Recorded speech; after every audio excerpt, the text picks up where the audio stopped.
The National Theatre of Wales approached me about doing something in their opening season, and they talked about the idea of doing things that were more connected to the community that they were coming out of and more site-specific, and so I found myself saying, foolishly at the time, what about if we did a sort of contemporary version of The Passion in the town, all over the town, which seemed like a great idea 2 years ago, and now it's a week and a half away, and I'm having sleepless nights. And you've got to, just to sort of paint a picture for us, so you've got a cast of, what, 1,000?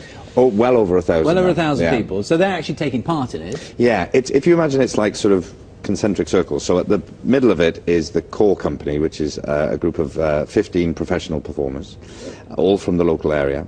Then outside of that we have our community performers, so well over 1,000. We have groups like youth theatre and dance and bands and that kind of people are already in groups, choirs and that kind of thing. And then outside of that we have the organisations, all the service groups, voluntary organisations, Bernardo's, the Samaritans, Wakada, all these sort of groups, and together we create the entire company. So the company is probably bigger than the audience. I was going to ask, how many people will be watching, and how do they watch? I mean, how does that work? Well, it's all promenade, so it takes place all over the town. So over 3 days, it's one performance that lasts for 3 days. So it's sort of like episodes of a story. So they're all scheduled and organised, and the audience is told where to come, and there's park and ride and all that kind of stuff.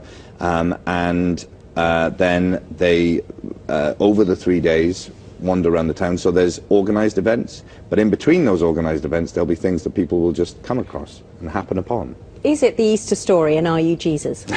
Well, I play a character who's a teacher from the town who went missing 40 days before the events take place, and who reappears and has no memory. So that's who I play, and he just happens to come back into the town as huge events are happening in the town, and the whole town is being under threat, and it's the combination of the two things that create the drive of the performance. Okay. How will you know what's happening elsewhere, if you know what I mean? So you're watching one bit, so you go down to put, people might be thinking, great, we'll go down and watch. How do you know what's happening kind of elsewhere in the production? If you're watching one bit here, you say there are things kind of happening simultaneously. It's all focused, the organised events are all focused in a particular location. Okay. So it's more like, in a way, it's more like a film set, because you've got locations that things take place in.